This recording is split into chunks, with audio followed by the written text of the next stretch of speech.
एही भिडियो रे आमे तारकापुंज विषय रे कथा हबा। एहा तारका मानकर गोटिए गोष्ठी जहाँकि महाकाश रे विभिन्न आकार रे सज्जित होइकी रहिथांती एवं केतेबेले केउ आकार रे आकाश रे देखा जांती। तुमे माने जदि आकाश को केबे देखिथिबो तेबे निहाती आश्चर्य हबो। तारा गुडी को केतेबेले बिछा आकार रे देखा जिवे, केतेबेले सिंह परि देखा जांती।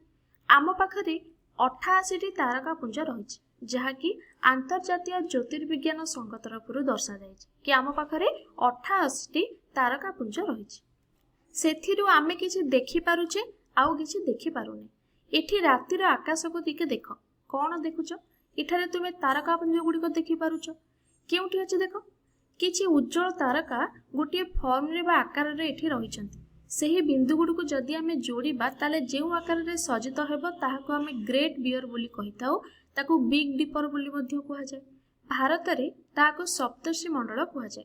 एहार नामकरण एपरि काहेकि होइछि ना संस्कृत रे सप्त माने 7, जेहेतु एठी 7टी तारका अछंती तेणु याको सप्तर्षि मंडल बोली कुहा जाय।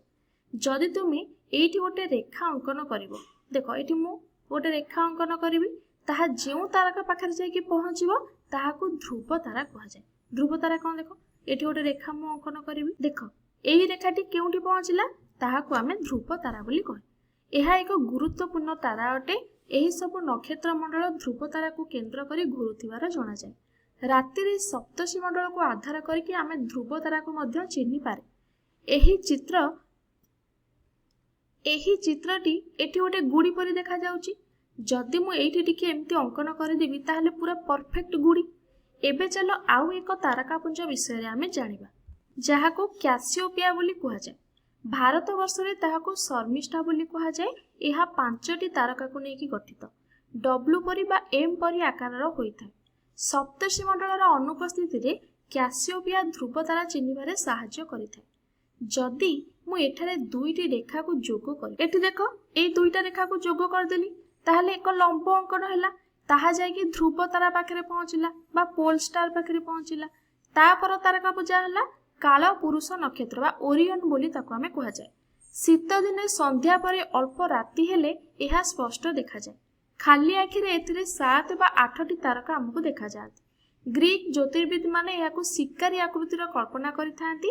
एही 3टी तारका को नेकी गोटे काल्पनिक रेखा जदि अंकन करिबा ताहाकु पूर्व दिग को अल्प बाट पढाइले ताहा उज्जवलतम तारका सिरियस को आमे देखि पारे। तापरे हेला कोन ना स्कॉर्पियन बा बिछा। एही स्कॉर्पियन और बिछा को आमे वृश्चिक बोली मध्य कहिताउ भारत रे। एहा दक्षिण गोलार्ध रे देखा जाय। किछि समय पई तुमे उत्तर गोलार्ध रे मध्य एहाकु देखि पारिबो। 10 रु 12टी तारका एथिरे थांती। एथिरे गोटिए उज्जवल तारका थाए जहाको भारत रे ज्येष्ठ बोली कुहा जाय। कोन ना ज्येष्ठ बोली कुहंती। एबे चलो आमे टिके राशि चक्र विषय रे जानिबा। एहा विषय रे बुझिबा आरंभरो प्रथमे आमे जानिबा कि एही सब जिनिस केउठी आसीछि। एहा सूर्य, पृथ्वी जहाँकि सूर्य को चतुर्पार्श्व रे परिक्रमण करूछि। एठी देखो मु सूर्य कली, एठी मु चंद्र कली, एम्ति से भाबरे घुरुछि। मु जदि कहबी प्रथम मास पई से केते बाट गति करछ एबे चित्र रे देखिबा। मने कर प्रथम मास रे से एतिकी बाट गति कला, ताहले कोन हेबो ना एतिकी बाट गति कला पर तार रेखा गुडी को एही भली अंकन हबो। ताहले एही एक मास भितरे सूर्य को पछबटे गोटे तारकापुंज रहिथिबो जहाको आमे एठी कोन ना लियो मेजर बोली कहूचे। तेबे पूर्व काल रे लोक याकू लियो बा सिंह मास बोली मध्य कुहंती। मने कर एही मासरे सूर्य को पछपटे आउ एक तारकापुंज देखा गला। देखो एठी तो हमर लियो देखा गला, ताले गोटे मास ताकू लियो मास बोली कहले बा लियो मंथ बोली कहले। मने कर एठी लियो न देखा जाई आउ एक तारकापुंज देखा गला। से केउ आकृतिर अछि ना से देखिबाको ठीक एही आकृतिर हो। एही आकृतिर देखा जिवो ताले एया को कोन आमे कहे स्कॉर्पियन बा बिच्छा बोली कहे। तेबे मु ए मासटा को कोन कहबी ना बिच्छा मास बा पूर्व काल रे लोक याको बिच्छा मास बोली कहंती। जेउ आकार रे तारकापुंज रहिबो सेही आकारर मास बोली आमे नामकरण कहंती। तेणु 12टा मास रे 12टा भाग रे विभक्त हेबो एवं सेही अनुसार तार नामकरण मध्य 12 प्रकार हेबो। सेति पय आमे कहे 12टा राशि रहिछि मेष, वृष, मिथुन, कर्कट, सिंह, कन्या, तुला, बिछा, धनु, मकर, कुंभ, मीन। तो एही प्रकार आमे 12 प्रकार मास और 12 प्रकार राशि चक्र मध्य आमे देखि पारू।